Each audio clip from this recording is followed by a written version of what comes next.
Bismillahirrahmanirrahim. Alhamdulillahi rabbil alamin. Wassalatu wassalamu ala al-mab'uthi rahmatan lil alamin. Nabiyyina Muhammadin wa ala alihi wa sahbihi wa sallama tasliman katsira ila yaumiddin, amma ba'd. Jamaah salat Isya yang dimuliakan oleh Allah Subhanahu wa ta'ala, insyaallah kita akan lanjutkan beberapa waktu ya untuk materi yang sudah kita mulai tadi mengenai tanda-tanda atau kejadian-kejadian yang menunjukkan dekatnya hari kiamat. Jadi firman Allah Subhanahu wa ta'ala tadi di dalam surat Muhammad ayat yang ke-18, ketika Allah sebutkan bahwa yang ditunggu oleh manusia itu adalah hari kiamat. Kemudian di antara sifat hari kiamat adalah datangnya baghtah. Datangnya itu tiba-tiba, mengagetkan, mengejutkan. Ya, kemudian kata Allah, faqad jaa asyratuha, tanda-tandanya sudah datang. Tadi dikatakan jelaskan oleh An-Nasafi, bahwa di antara tanda dekatnya hari kiamat adalah diutusnya Rasulullah sallallahu alaihi wasallam. Ya, kemudian terbelahnya bulan. Ya, jadi itu kejadian-kejadian yang menakjubkan. Nah, kemudian juga tanda-tanda yang lain, banyaknya manusia yang memutus tali silaturahmi. Demikian pula sedikitnya orang-orang yang mulia yang menjaga kehormatannya, menjaga nama baiknya. Kemudian juga di antara tanda-tanda hari kiamat adalah banyaknya orang-orang yang memiliki akhlak-akhlak yang buruk. Kemudian suatu ketika Nabi SAW berkumpul dengan para sahabat, ittala alaina rajulun syadidu bayadith thiyab. Umar ibn al-Khattab, salah satu sahabat Nabi, bercerita, tiba-tiba datang seseorang syadidu bayadith thiyab, yang pakaiannya sangat putih, syadidu sawadis sya'ar, kemudian rambutnya sangat hitam. Ya, kemudian laki-laki tersebut, pemuda tersebut datang kepada Nabi dan mendekat kepada Nabi sallallahu alaihi wasallam, fa asnada rukbatayhi ila rukbatayhi wa wada'a kaffayhi ala fakhidhayhi. Umar menceritakan bahwa orang itu menempelkan lututnya dengan lututnya Nabi sallallahu alaihi wasallam. Kemudian meletakkan kedua telapak tangannya di atas kedua paha Nabi sallallahu alaihi wasallam. Faqal, lantas orang itu bertanya kepada Nabi sallallahu alaihi wasallam. Ya, laki-laki tersebut bertanya dengan banyak pertanyaan. Ya, bertanya yang pertama kali, ya Muhammad akhbirni 'anil Islam, wahai Muhammad, jelaskanlah kepadaku tentang Islam. Kemudian Nabi Muhammad menjawab, al-Islamu an tashhada an la ilaha illallah wa anna Muhammadar Rasulullah wa tuqimas shalah wa tu'tiyaz zakah wa tasuma Ramadan wa tahujjal baita in istata'ta ilaihi sabila. Kata Nabi sallallahu alaihi wasallam bahwasanya Islam itu engkau bersyahadat la ilaha illallah wa anna Muhammadar Rasulullah, engkau menegakkan salat, engkau membayar zakat, engkau berpuasa pada bulan Ramadan, dan engkau melaksanakan ibadah haji jika engkau mampu untuk mengadakan perjalanan kepadanya. Kemudian beliau bertanya tentang iman, apa rukun-rukun iman, bertanya tentang ihsan, terus. Kemudian setelah itu, wa akhbirni 'anis sa'ah, wahai Muhammad, tolong jelaskan kepadaku ya kapan datangnya hari kiamat. Maka Nabi SAW menjawab, mal mas'ulu anha bi'a'lama minas sa'il. Ya, tidaklah orang yang ditanya lebih tahu daripada orang yang bertanya. Jadi kata Nabi SAW tentang waktu hari kiamat, kita ini sama-sama tidak tahu. Yang bertanya dengan yang ditanya, yaitu Nabi, sama-sama tidak tahu. Nah, kemudian orang itu berkata kepada Nabi, akhbirni an amaratiha. Kalau begitu tolong beritakan kepadaku, jelaskan kepadaku tentang tanda-tandanya. Nah, ya, tentang tanda-tanda hari kiamat. Kemudian Nabi SAW menjawab, antalidal amatu rabbataha wa antaral hufata al-urata al-alata ri'a asya'i yatatawaluna fil bunyan. Kata Nabi SAW, seorang budak wanita melahirkan anaknya atau tuannya. Ya, itu diantara tanda-tanda hari kiamat. Bagaimana maksudnya seorang budak wanita melahirkan tuannya? Disebutkan oleh para ulama, yakni kasratul futuhat. Ya, sebagian ulama mengatakan kasratul uquq. Al-muradu bihadzal hadis ay kasratul huquq. Uquq. Ya, mereka menjelaskan yang dimaksud seorang budak wanita melahirkan tuannya adalah banyaknya futuhat. Futuhat itu adalah penaklukan daerah-daerah.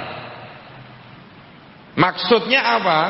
Yaitu yang dulu Islam berpusat hanya di Madinah, kemudian semakin kesana, semakin berkembang. Bahkan sepeninggal Rasulullah SAW, ketika digantikan oleh al-khulafa ar-rasyidun, para khalifah ar-rasyidun, yaitu Abu Bakar radhiyallahu anhu, kemudian Umar, kemudian Utsman, kemudian Ali radhiyallahu anhum ajma'in, terjadilah perluasan daerah Islam. Ternyata di tangan Umar terlebih khusus, nah, juga Abu Bakar, nah, dan juga di tangan Umar terlebih khusus, terjadi banyak futuhat, ya, ekspansi perluasan daerah negeri Islam. Kaum muslimin berhasil menaklukkan, ya, kerajaan-kerajaan, negeri-negeri, ya, yang berkuasa bahkan sampai ke, ya, mendekati ke Eropa. Nah, kerajaan Romawi runtuh. Nah, kerajaan Persia runtuh, ditaklukkan oleh para sahabat Nabi SAW. Nah, ya, sehingga ketika banyak terjadi peperangan dan penaklukan daerah, maka akan didapatkan banyak tawanan perang. Ya, sehingga kalau banyak tawanan perang yang diambil, otomatis mereka menjadi budak, karena mereka adalah orang-orang yang kafir, yang tidak mau tunduk kepada syariat Allah Subhanahu wa taala, maka mereka menjadi budak. Oleh karena itu, maksud daripada hadis Nabi di antara tanda-tanda hari kiamat yaitu ketika banyak wanita yang melahirkan tuannya. Maksudnya banyak sekali apa? Budak yang didapatkan oleh para sahabat Nabi. Sehingga otomatis budak ini adalah milik tuannya. Dan budak wanita ini, ya, halal hukumnya bagi tuannya untuk digauli. Allah Subhanahu wa taala berfirman apa? Dalam banyak ayatnya, menjelaskan walladzina hum li furujihim hafizun illa ala azwajihim aw ma malakat aymanuhum fa innahum ghairu malumin faman ibtagha wara'a dzalika fa ulaika humul adun. Kata Allah Subhanahu wa taala dalam surat Naam, ya, sa'ala sa'ilun bi'adzabi waqi' lil kafirin laysa lahu dafi' minallahi dzil ma'arij. Dalam surat Al-Ma'arij Allah sebutkan ciri-ciri orang-orang yang beriman adalah mereka orang-orang yang menjaga kemaluannya, menjaga kehormatannya, menjaga kemaluannya dari perkara-perkara yang diharamkan oleh Allah Subhanahu wa taala, kecuali kepada istri-istri mereka. Orang-orang yang beriman, yang halal, ya mereka ya meluapkan syahwatnya, menyalurkan syahwatnya kepada yang halal, yaitu kepada istri-istri mereka, au ma malakat aimanuhum, atau kepada budak-budak wanita yang mereka miliki. Fa innahum ghairu malumin, maka mereka tidak dicela. Bahkan itu ibadah. Nah, ketika budak-budak wanita ini digauli orang tuanya, ada sebagian mereka yang hamil, sehingga kalau budak wanita digauli oleh tuannya, kemudian hamil, kemudian melahirkan, maka anak dari budak ini adalah merdeka, bukan sebagai budak. Nah, jadi seolah-olah wanita ini melahirkan tuannya, karena anaknya ngikut bapaknya, merdeka, sedangkan ibunya tetap budak.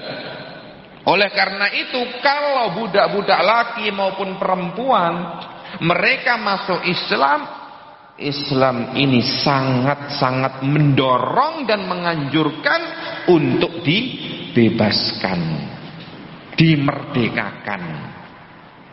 Nah, ya, jadi begitu. Akan tetapi jika budak ini menikah dengan orang lain, ya, dan yang menjadi walinya adalah tuannya. Jadi kalau ada budak wanita, ya diizinkan untuk menikah dengan orang lain, dengan sesama budak atau bahkan dengan seorang yang merdeka. Maka tuanya sudah tidak boleh menyentuh, dalam arti menggauli budak wanitanya tersebut, karena sudah menikah dengan orang. Nah, akan tetapi kalau si budak perempuan ini dinikahi oleh orang lain, baik itu sesama budak atau orang lain yang merdeka, kemudian memiliki anak, maka anaknya wanita ini, anaknya budak wanita ini, dari hasil pernikahan dia tetap sebagai budak, dan anak tersebut menjadi milik tuannya. Nah, walaupun bapaknya itu ada, tetapi yang lebih berhak adalah tuannya, karena anak ini lahir dari budak wanita yang dimiliki oleh tuannya, yang menjadikan dia punya anak bukan tuannya, sehingga hukumnya tetap sebagai budak walaupun suaminya itu orang yang merdeka. Jadi aturan perbudakan ini dibahas tuntas dalam kitab-kitab fikih para ulama. Nah, diajarkan oleh Nabi SAW hukum-hukumnya. Begitu indahnya Islam. Ya. Dan di sana kisah-kisah para sahabat Nabi banyak yang dulunya budak, tapi mereka menjadi para manusia, ya, yang utama dan mulia karena mereka masuk Islam. Sedangkan kekufuran, memang kekufuran itu adalah hal yang rendah. Bagaimana? Coba kita bayangkan, hei kamu manusia, yang menciptakan kamu Allah, yang membesarkan kamu Allah, Yang merawatmu Allah, yang ngasih kamu kenikmatan Allah. Dari A sampai Z Allah semua. Kamu tidak pernah berhenti dari kebutuhanmu terhadap Allah subhanahu wa ta'ala.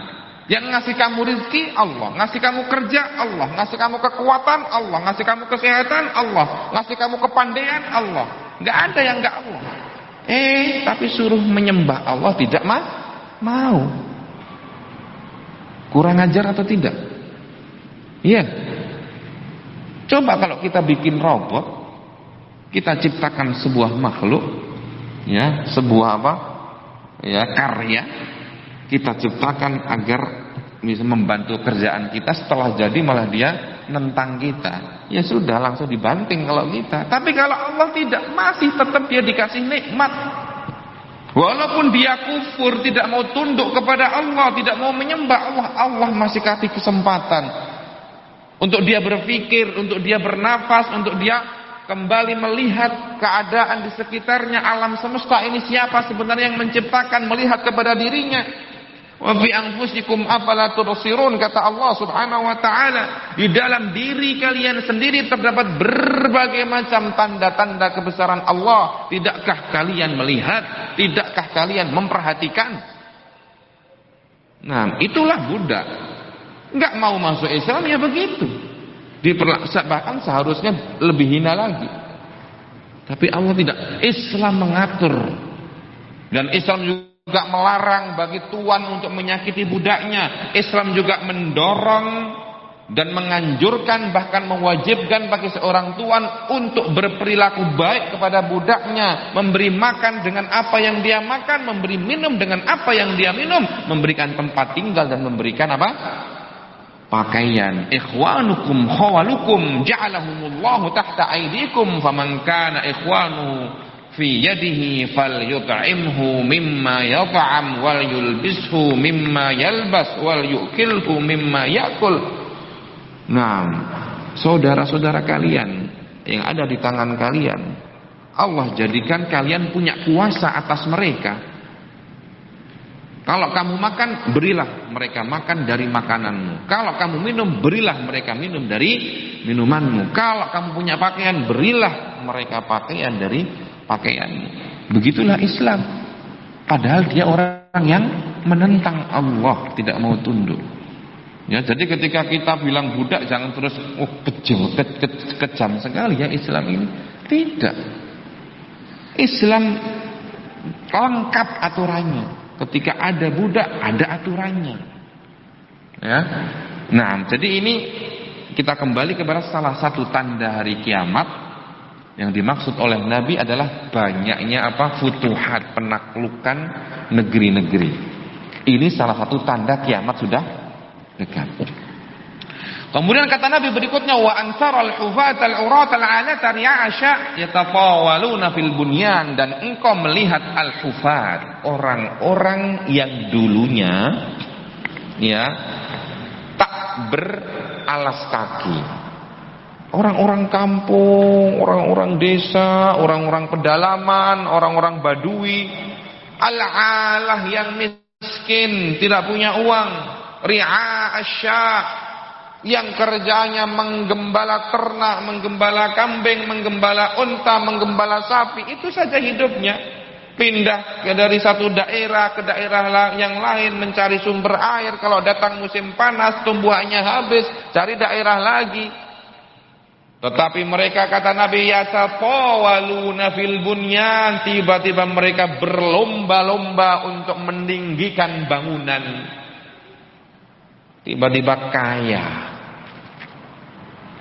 Karena memang sudah dibukakan oleh Allah subhanahu wa ta'ala dunia ini. Sehingga yang dulunya miskin, yang dulunya kerjaannya menggembala binatang-binatang ternak, mereka tiba-tiba jadi salah satu tajir. Ya. Salah satu apa namanya istilahnya kalau zaman sekarang, crazy rich. Ya, orang yang kayanya melampaui batas. Ya, dan mereka berlomba-lomba dan bermegah-megahan di dalam bangunan. Anaknya cuma 2. Ya, orang tuanya sudah tidak ada, tidak punya saudara, tetapi rumahnya sak lapangan. Ngapain? Nah, bermegah-megahan di dalam bangunan, berbangga-bangga dengan dunia. Maka kalau kita melihat sekarang ini, betul-betul sudah menandakan kiamat semakin dekat dan semakin dekat. Nah, fahal min mu'tabir, maka adakah dari kita yang mau mengambil pelajaran? Nah, dijelaskan oleh Abu Abbas Al-Hafidh Al-Qurtubi ketika menjelaskan hadis ini, iqtasara fi hadzal hadits ala dzikri ba'd al-ashrat allati yakunu wuqu'uha qariban min zamanihi wa illa fa syurutu katsiratun wa hiya aktsar mimma dzukira huna. Kata Nabi sallallahu alaihi wasallam dalam hadis ini, beliau hanya menyebutkan 2 tanda. Yaitu yang pertama apa? Seorang budak perempuan atau banyaknya budak perempuan yang melahirkan tuannya. Yang kedua, orang-orang pedalaman, orang miskin, orang-orang kampung berlomba-lomba untuk bermegah-megahan dalam bangunan. Kenapa kok hanya 2 saja? Maksudnya 2 ini hanya sebagai contoh, bukan berarti tanda-tanda dekatnya hari kiamat itu hanya 2 ini saja. Tetapi memang yang disebutkan oleh Nabi adalah dalam hadis ini adalah yang dekat dengan masa kenabian beliau. Sebentar lagi akan ada datang. Dan memang betul ya kan? Nabi meninggal, diganti Khalifah Abu Bakar, terjadi perluasan daerah, apalagi Khalifah Umar ibn Khattab dan Utsman ibn Affan, semakin luas lagi. Terjadilah apa yang sudah disampaikan oleh Nabi SAW. Walaupun sebagian ulama menjelaskan bahwa maksud daripada hadis seorang wanita ataupun budak wanita yang melahirkan tuannya itu adalah kathratul uquq, banyaknya durhaka para anak kepada orang tuanya. Jadi seolah-olah ibu yang susah, ibu yang ngerawat, ibu yang membesarkan, ibu yang mendidik dibalas dengan durhaka dan kedurhakaan dari anaknya sendiri. Seolah-olah dia yang menjadi raja, dia yang menjadi tuan dari ibunya. Ibunya dianggap sebagai budak yang tidak memiliki nilai, na'udzubillah, dan ini sudah banyak juga. Nah, jadi ini tanda yang disampaikan oleh Nabi dalam hadis ini bukan berarti hanya ada 2, tetapi ini sebagai contoh tanda-tanda yang sudah dekat dengan masa kenabian beliau. Dan juga setelah itu sama, setelah terjadi futuhat, ekspansi dan perluasan daerah negara Islam, manusia menjadi makmur. Dan mulailah orang-orang yang dulu kerjaannya menggembala unta dan binatang ternak mulai membangun dan berlomba-lomba di dalam pembangunan rumah-rumah mereka ataupun istana mereka ataupun villa mereka dan seterusnya. Kemudian kata beliau, wa illa fasyurutu katsiratun, dan yang sebenarnya tanda-tanda hari kiamat itu sangatlah banyak. Kama dalla alaihi alkitab was sunnah, sebagaimana ditunjukkan oleh Alkitab, oleh Al-Qur'an dan juga oleh hadis Nabi sallallahu alaihi wasallam. Tsumma innaha munqasimatun ila ma yakunu min naw'il mu'tad ka hadhihi al-ashrat al-madhkurati fi hadzal hadits wa karaf'il ilmi wa dhuhuril jahli wa kasratiz zina. Kemudian kata beliau, tanda-tanda hari kiamat itu ada 2 macam. Yang pertama adalah perkara-perkara dan kejadian-kejadian yang mu'tad. Mu'tad itu biasa. Orang ketika mendengar kejadian itu adalah dia komentarnya biasa. Memang karena itu yang mungkin dan sangat mungkin untuk terjadi. Tetapi ketika itu terjadi, berarti sudah menunjukkan semakin dekat lagi hari kiamat. Contohnya apa? Contohnya 2 kejadian yang disebutkan oleh Nabi, yaitu daerah yang di bawah kekuasaan negeri Islam waktu itu semakin luas. Ya ini kan mungkin terjadi dan biasa. Kemudian yang kedua, orang-orang yang miskin, yang dulunya penggembala kambing ataupun orang-orang pedalaman, ya tiba-tiba mereka banyak hartanya, Allah bukakan dunia untuk mereka dengan perdagangan kah atau dengan yang lain, sehingga mereka membangun bangunan-bangunan yang tinggi dan mereka saling berbangga-bangga dengan hal tersebut. Jadi ada tanda-tanda hari kiamat ya yang mu'tad, yang biasa. Ya, orang mendengar dan melihat ya tidak merasa aneh. Ya.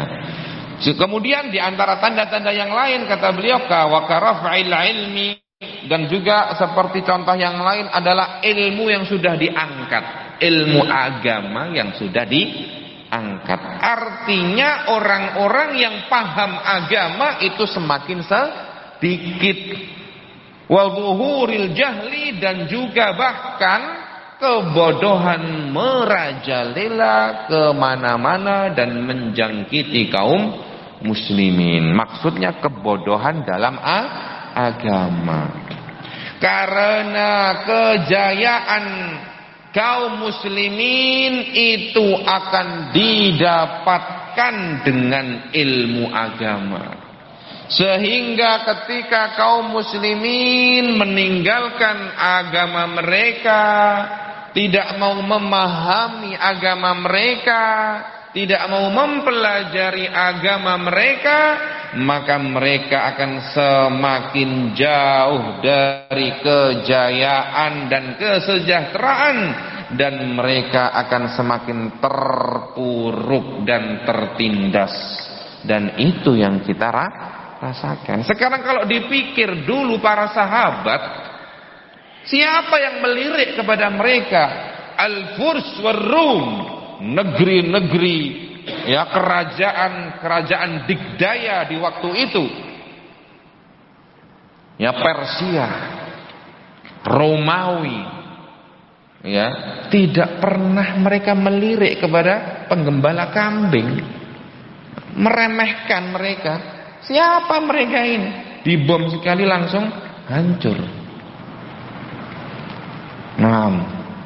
Menganggap mereka adalah orang-orang terbelakang, kerjaannya hanya mengikuti ekor binatang. Tetapi ternyata Allah Subhanahu wa taala ketika menurunkan Al-Qur'an kepada Rasulullah, kemudian Rasulullah sallallahu alaihi wasallam menyampaikan Al-Qur'an itu kepada manusia, kepada orang-orang Arab. Dan orang-orang Arab mau menerima Al-Quran, mempelajari Al-Quran, menerapkan Al-Quran, mengamalkan Al-Quran. Sadu, mereka menjadi pemimpin. Bahkan semua negara takluk dan runtuh ya, dengan kekuatan kaum muslimin. Kenapa? Karena itu janji Allah.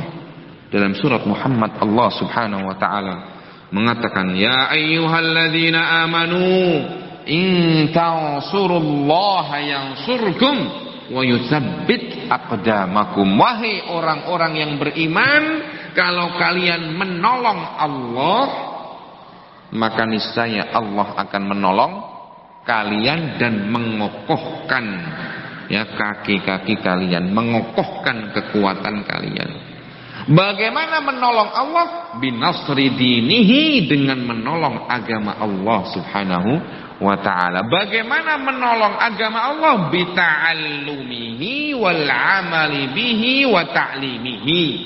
Menolong agama Allah adalah dengan cara mempelajari agama Allah, mengamalkan agama Allah, dan mengajarkan agama Allah subhanahu wa ta'ala.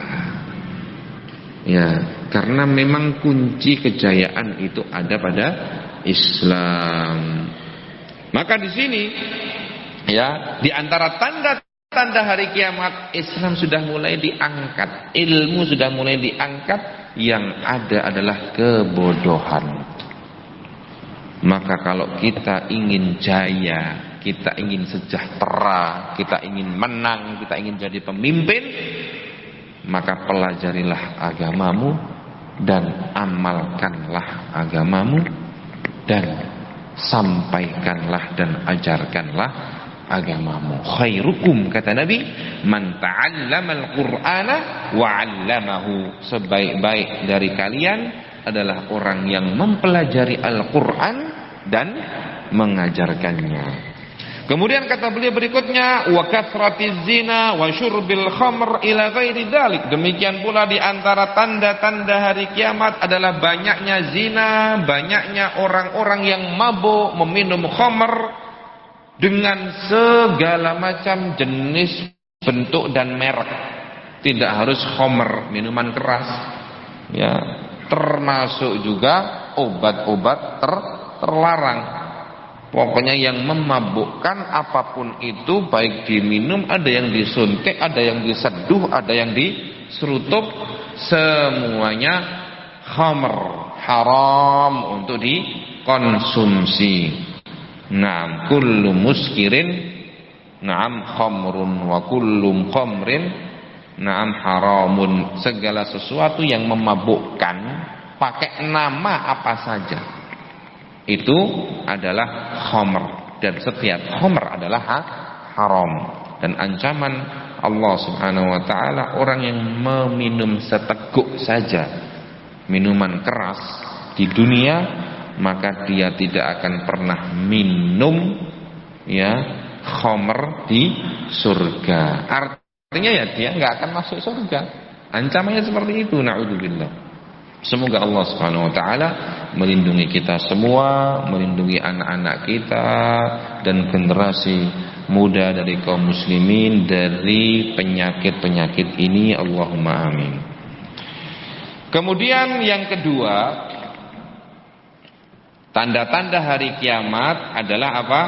Wa ammal lati laysat minan naw'il mu'tad. Yang kedua adalah tanda-tanda hari kiamat yang tidak wajar, yang tidak biasa, berarti luar biasa.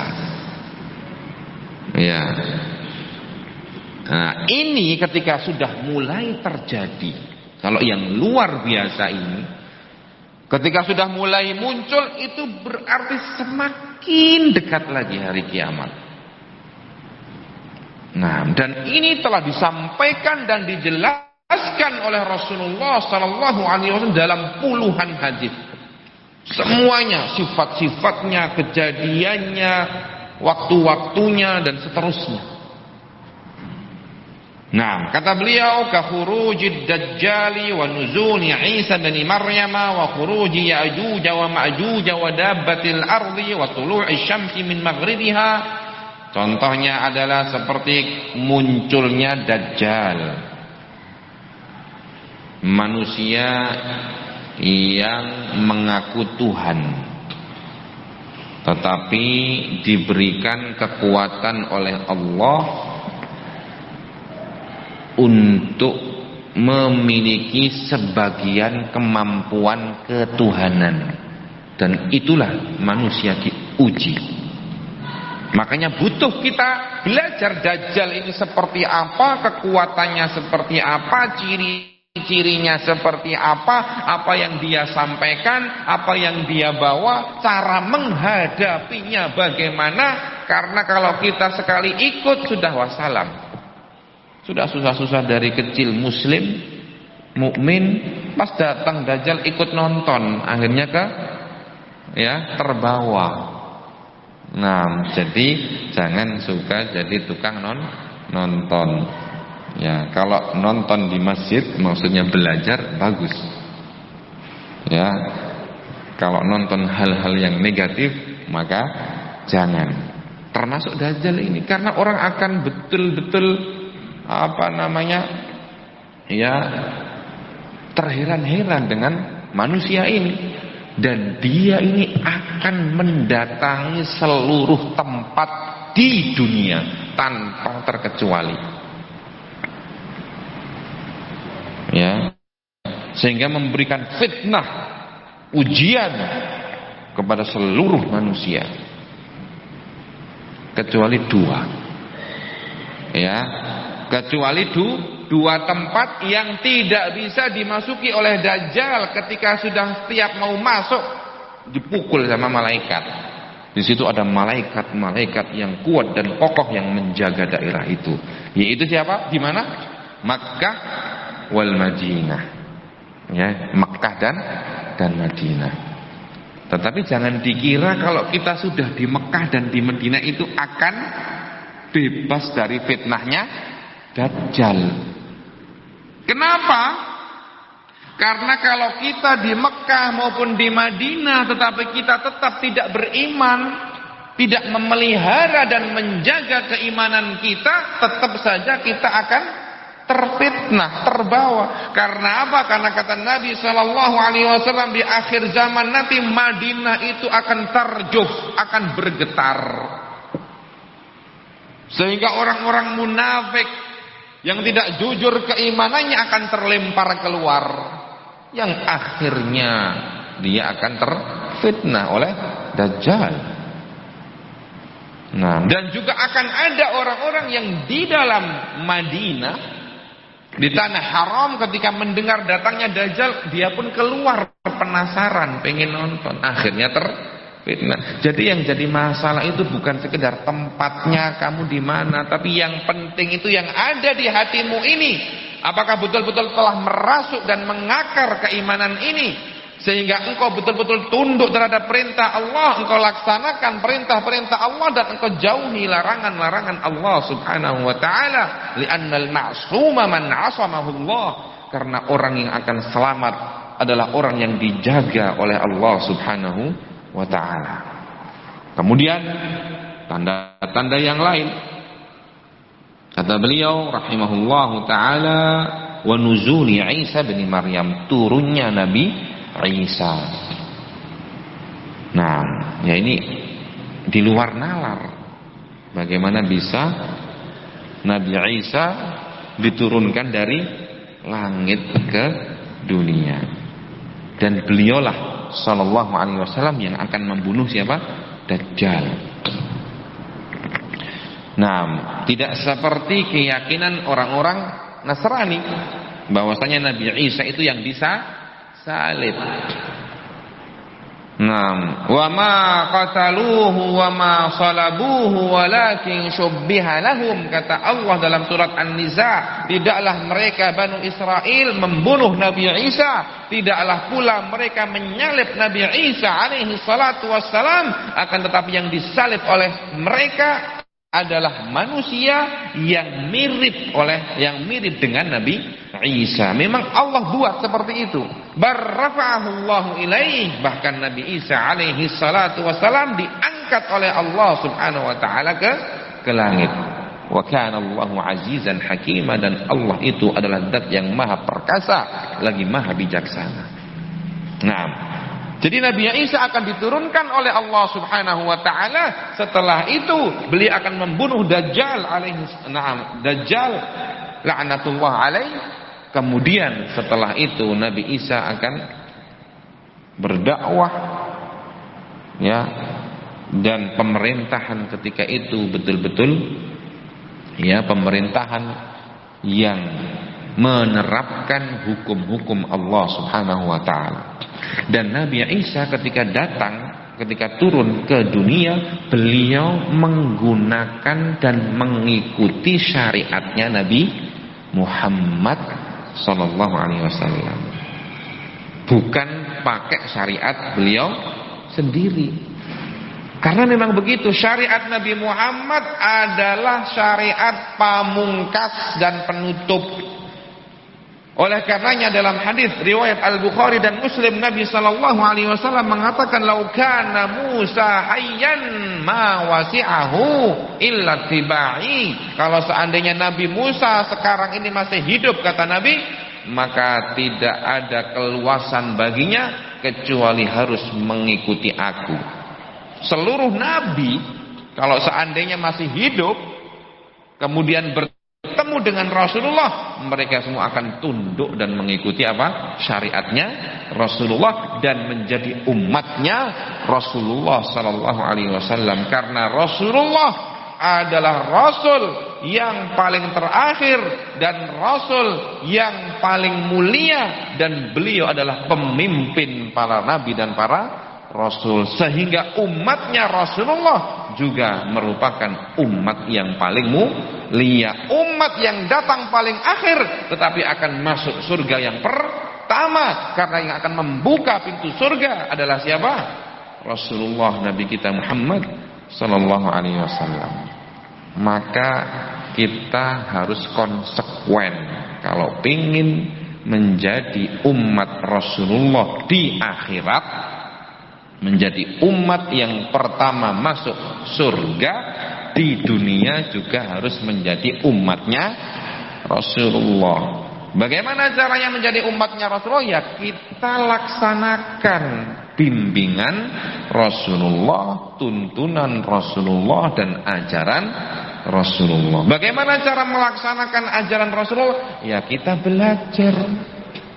Bagaimana Nabi mengajarkan kita salat, mulai dari Allahu Akbar, takbiratul ihram, tangannya bagaimana? Tangannya begini atau begini atau begini atau begini, ya kan? Telapak tangannya menghadap ke depan atau ke samping atau seperti hormat.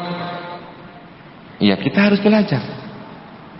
Nah, kemudian sampai mana tingginya? Sampai begini atau begini atau begini. Nah, harus pelajari. Kemudian ketika bersedekah di mana, di sini atau di sini. Ya, itu kalau kita pengen jadi umatnya Rasulullah di akhirat, dapat syafaat, ya kita ikuti Rasulullah ketika kita di dunia. Jadi ini ya tanda-tanda hari kiamat yang menakjubkan. Ya. Kemudian berikutnya kata beliau, wa khuruji Ya'juj wa Ma'juj, dan keluarnya Ya'juj dan Ma'juj. Ya, dengan jumlah yang tidak bisa hitung, saking besarnya mereka. Wa dabbatil ardi, dan juga binatang melata yang akan keluar dari bumi. Wa tulu'i syamsi min maghribiha, kemudian juga terbitnya matahari dari barat, dari tempat tenggelamnya. Wad-dukhan, dan juga akan ada asap. Wan-nar, dan juga akan ada muncul api yang besar yang berkobar. Allati tasuqun nasa wa tahsyuruhum, yang akan menggiring manusia. Dan seterusnya, insya Allah kita akan bahas satu persatu. Termasuk juga sebelum itu ada datangnya Imam Mahdi, kemudian mengeringnya sungai di Turki, Syria, kemudian Irak, 3000 kilometer yang tidak pernah susut ataupun kering, nanti akan kering. Kemudian di sungai itu akan muncul gunung-gunung emas. Dan itu sudah disampaikan oleh Rasulullah dalam banyak hadis. Sampai-sampai kata Nabi SAW, bentuk emas yang muncul ketika itu, yang diambil, diperebutkan oleh manusia, kal usfuwanah, bagaikan tiang-tiang ini, bongkahan-bongkahan emas ini. Sehingga kata Nabi SAW, ketika itu manusia akan berebut dan mereka saling bunuh-membunuh. Setiap 100 orang yang hidup hanya satu. Karena apa? Mereka saling bunuh-bunuhan demi mendapatkan emas itu. Ya. Kemudian setelah itu muncul lagi di daerah, di semua daerah di muka bumi ini, yang kata Nabi SAW, istilahnya bumi akan betul-betul memuntahkan isi-isinya, tapi bentuknya adalah berupa apa? Tambang dan mineral yang berharga. Sehingga orang ketika itu sampai-sampai kata Nabi berjalan-jalan kemana-mana membawa sedekah, bawa uang yang banyak, gak ada yang mau nerima. Saking kayanya orang-orang di zaman itu. Sehingga bingung dia, mau sedekah kemana, gak ada yang mau nerima. Karena kata Nabi, kalau mau sedekah nggak usah nunggu kaya. Iya, kalau kamu nanti betul-betul kaya. Terus kalau sudah kaya, iya kalau kamu nanti ingat, iya kalau nanti kamu masih ada orang yang mau nerima sedekahmu, seperti nanti yang tadi diceritakan oleh Nabi alaihi salatu wassalam. Nah, jadi insyaallah kita akan bahas lanjutan kajian ini pada besok. Semoga Allah Subhanahu wa taala memberikan umur yang panjang kepada kita semua di atas ketaatan kepada Allah, dan semoga apa yang sudah saya sampaikan memberikan manfaat kepada kita semua, dan semoga Allah Subhanahu wa taala senantiasa mengokohkan keimanan kita dan memberikan istiqamah kepada kita semua, dan semoga Allah Subhanahu wa taala memberikan hidayah kepada kita untuk bisa mengisi sisa-sisa umur kita dengan ibadah, dengan ketaatan, dengan ilmu, dan dengan amal kebaikan.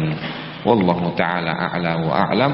Wa sallallahu ala nabiyyina Muhammad wa ala alihi wa sahbihi wa sallam. Wa akhiru da'wana alhamdulillahi rabbil alamin.